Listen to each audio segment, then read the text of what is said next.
Desde el método TRAP que nos propone José Luis, ahora tenemos que ir viendo cómo los cocinamos también, cómo los vamos desarrollando. Bueno, para cerrar la mesa, me gustaría presentaros a Armando Romanos. Él es licenciado en Derecho por la Universidad de Córdoba, docente a tiempo completo de materias jurídicas en la Universidad de Córdoba, Sevilla, Pablo Benavide y de la Huerta de Cataluña. Empezó trabajando en la Consejería de Salud en el año 2006 como director general en el Desarrollo de Políticas de Investigación, Calidad y Desarrollo Profesional, y es en ese último área en la que ha ido profundizando y se ha ido desarrollando y creciendo profesionalmente. Así, desde hace un año, es director de Llavante, que es dependiente de la Consejería de Salud y Familias, que está centrado en este área relacionada con el desarrollo profesional y la formación y la evaluación de competencias profesionales. Aspectos que él ha trabajado y que ha trabajado desde su dirección son la simulación y la innovación y el entrenamiento en competencias de los profesionales, siempre orientados a la consecución de resultados, a poder ver que efectivamente todo ese esfuerzo que estamos haciendo genera un aprendizaje dentro de las organizaciones. Entonces, nos va a plantear un reto asociado precisamente a cómo tenemos que llevar a cabo ese aprendizaje en nuestras organizaciones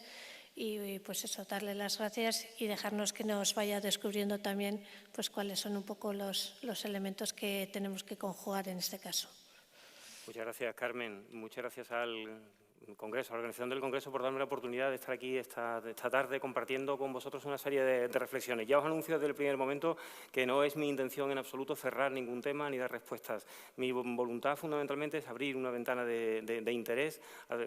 propiciar un acercamiento a una cuestión sobre la que llevo trabajando un tiempo, que me interesa especialmente y que creía que era particularmente oportuna, y después de haber oído esta mesa y la mesa anterior, que he tenido oportunidad de estar en ella un rato, ya no creía, sino que creo firmemente que es una auténtica realidad. Y es una realidad que está vinculada con los procesos de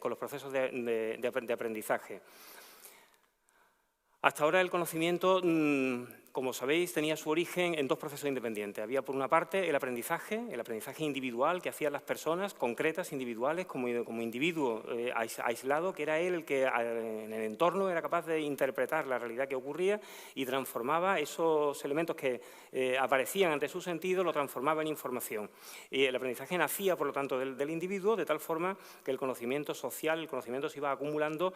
a través del sumatorio del conocimiento que iban adquiriendo cada una de las personas. Esto es así desde hace más de 2000 años, y si Parménides o cualquiera de nosotros hace 30 años nos hubiésemos sentado, o hace 20 años nos hubiésemos sentado en una mesa, con seguridad hubiéramos llegado a la conclusión que este era el modo natural de aprender. De tal forma que el conocimiento de las organizaciones venía fundamentalmente de la acumulación estructurada del conocimiento individual y tácito que adquiría cada uno de los profesionales, que volcaba en la organización en un entorno determinado, y la propia organización es quien lo convertía en un conocimiento explícito, social, estructurado y asentado, lo que se viene a denominar como la espiral del conocimiento. Lo que ocurre es que el tiempo en el que nos encontramos ahora mismo es un tiempo de cambio de una magnitud que en muchas ocasiones no creo que seamos capaces de valorar en su justa dimensión. Pablo ha estado hablando anteriormente sobre esta cuestión, acerca del momento de disrupción radical que se está produciendo en la sociedad actual en la que vivimos. Me ha gustado oírle plantear cómo Amazon tenía un algoritmo que permitía algo tan importante como despedir a una persona. Es que esta es la línea de cambio. Este es el momento de disrupción radical en el que estamos en este momento. El cambio de paradigma es de una magnitud extraordinaria, de tal forma que estos modelos de aprendizaje sobre los que se ha venido asentando la sociedad, iba a decir la sociedad occidental, la sociedad en general en el mundo, han cambiado. Ahora vamos a ver alguna cuestión sobre esta cuestión. Fundamentalmente porque nos encontramos en un entorno que algún autor ha denominado como tiempos líquidos, como VUCA, volátiles, inciertos, complejos o ambiguos, de tal manera que los contextos simples o contextos complicados, en los que bien había una causa y un efecto, sabemos lo que sabemos o sabemos lo que no sabemos, están prácticamente destinados a desaparecer en el muy corto plazo, y en su lugar estamos entrando en entornos en los que lo que predominan son los contextos complejos, no sabemos lo que no sabemos, o contextos caóticos, en los que es imposible determinar lo que no sabemos y lo que no sabemos. George Siemens, y he puesto el año en el que nació conscientemente, en el sentido de cómo una nueva generación es la que está siendo capaz de entender la realidad del cambio de paradigma, nos explica cómo en estos entornos rápidos y complejos hacen falta modelos que permitan aprender a la velocidad del cambio. Es lo que él denomina como el modelo conectivista, las redes de aprendizaje, porque no es la persona, sino es la red quien aprende. Este modelo que os decía anteriormente, en el cual existía una diferenciación clara, era la única que existía, entre los animales que aprenden de manera instintiva, y las hormigas no han ido a ninguna universidad ni han hecho ningún máster para saber lo que tienen que hacer, o los hombres, las personas, que hemos aprendido de manera social, en grupo, de manera consciente, y os pongo una foto de cómo los japoneses, ya lo sabéis, hacen que sus hijos vayan en metro ellos solos al colegio para que aprendan en el grupo y ellos sean capaces de replicar patrones de comportamiento en función de lo que están viendo, pero asimilándolo como conocimiento propio. Y con este modelo igualmente en el que está bien definido cómo aprendemos los alumnos, cómo aprendemos un 10% de aquello que leemos y un 95% de aquello que explicamos, con un diagrama clásico acerca del modelo de aprendizaje en el que predominan de manera muy especial, y me alegro de haberos oído anteriormente, en el que predominan de manera muy especial las emociones, y tan predominan las emociones, José Luis, que como tú decías anteriormente, acaba de publicar un informe del Banco Mundial, que os recomiendo que deis un vistazo, acerca de cómo los empleados felices hacen mejores a las organizaciones. Los datos son absolutamente apabullantes, de tal manera que quienes tenemos responsabilidad sobre personas, aunque nos cueste trabajo reconocerlo, tenemos una cierta obligación de generar escenarios de felicidad en las personas que trabajan con nosotros. Este modelo está destinado a desaparecer. Este modelo del aprendizaje individual, en el que la gestión de los recursos humanos se consideraba un factor influyente porque era el que tenía que ser capaz de articular, de alinear la organización para generar nuevo conocimiento y aprender, está, os diría, en condiciones de desaparecer en breve. Porque fundamentalmente el conocimiento de la organización está dejando de ser el sumatorio del conocimiento de los profesionales. Y eso se traduce en algo tan simple como que la literatura ya lo ha puesto de manifiesto, con un documento que os recomiendo que le deis un vistazo cuando tengáis tiempo, en la aparición de los Learning Healthcare System. Los Learning Healthcare System, que están bien analizados en el Reino Unido y se están empezando a implantar algunas iniciativas desde esta sistemática, en la cual se aprecia cómo en la transformación tecnológica, fundamentalmente Internet y el Big Data Analytics, son radicalmente transformadores. Pero estos Learning Healthcare System aparecen no solamente cuando aparecen los elementos tecnológicos, que en sí no son nada, sino cuando ellos se combinan con la mejora de la medida continua de los resultados y con un cambio sistemático en el comportamiento de la organización. Quiero insistir sobre esta cuestión. Hasta ahora, los elementos de medida de los resultados eran medidas sistemáticas que se hacían con una pauta determinada y se iban generando una N de cortes que se acortaba o se alargaba más en el tiempo. Y el cambio del sistema venía muy lentamente de esa N sistemática. Uno de los elementos clave en la aparición de los LHS es precisamente que la medida de los resultados y la adaptación de la nueva información al cambio es continua. El éxito de los LHS depende de que se consiga el cambio de comportamiento de los profesionales sobre la base de la medida constante y continua de los resultados. Consiste en interpretar, retornar, cambiar la práctica, ensamblar los datos, analizar y volver de nuevo a realizar lo mismo. Esto obviamente tiene unas implicaciones radicales, en primer lugar en los profesionales. Recientemente han aparecido un par de artículos importantes en revistas generalistas del ámbito biomédico en este sentido, poniendo de manifiesto el miedo que tiene un sector de la población sanitaria y muy en particular los médicos acerca de qué va a significar ser médico en el siglo XXI. Todos los análisis, el debate es de una magnitud extraordinaria y a mí en particular me resulta particularmente interesante. El debate no es si van a hacer falta o no van a hacer falta, si van a aparecer o van a desaparecer, sino qué es lo que tendrán que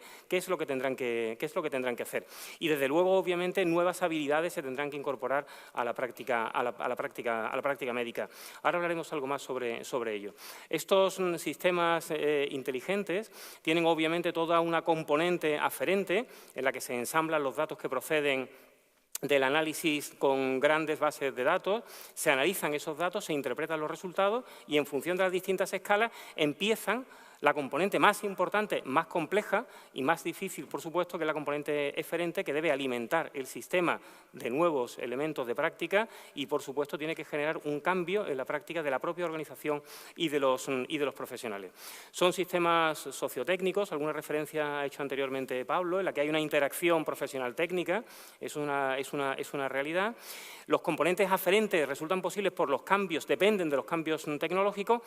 y el desafío fundamental está en la componente eferente, porque aquí se mezclan la necesidad de realizar cambios psicológicos, en comunicación, económicos, en teoría organizacional, etcétera. Os insisto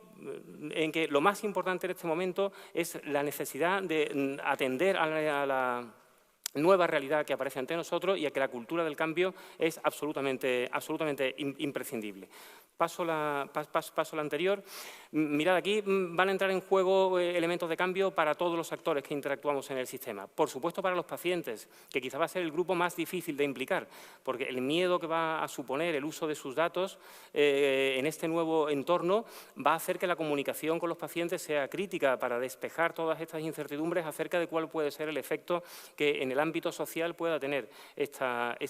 nueva forma de utilizar la información clínica. Por supuesto, habrá que limitar los intereses comerciales y trasladarle a los pacientes que esto en realidad no es más que una oportunidad para mejorar la práctica asistencial. Resulta crítica igualmente la gobernanza de la información y aquí los decisores políticos tendrán que hacer un esfuerzo particularmente importante. Y un tercer elemento que a mí me parece, quizás por una cuestión de formación profesional particularmente relevante, que es la necesidad de un nuevo marco ético para gobernar y soportar el sistema. Y, por supuesto, va a tener una implicación clara con relación a los investigadores, que tendrán que acostumbrarse a trabajar de una manera distinta. Ya el gold estándar no será el metaanálisis o la revisión sistemática, sino el trabajo con el dato concreto singular de cada uno de los pacientes concretos individuales, que permitirá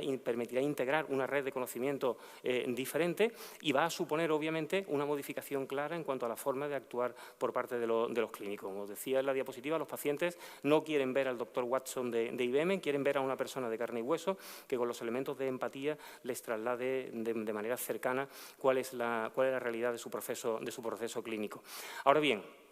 harán falta nuevas competencias en este ámbito, de la misma manera que los clínicos tendrán quizás que aprender a programar. Alguien va a programar las máquinas y si el clínico no la programa, la va a programar el ingeniero, lo que va a suponer de una pérdida en cuanto al pensamiento médico, determinando cuál es la forma de actuar en los procesos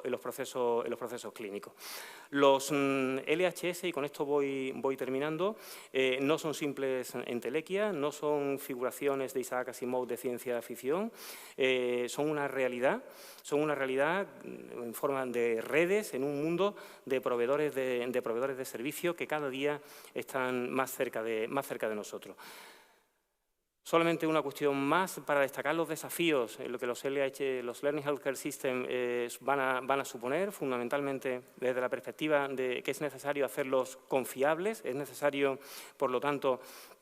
que se dispongan elementos de garantía con relación a la aparición de estos nuevos sistemas, deben ser sostenibles económicamente y, por supuesto, deben ser capaces de generar mejoras en salud, que es el objetivo último al que se dirige cualquier iniciativa nueva que ocurra en el entorno sanitario.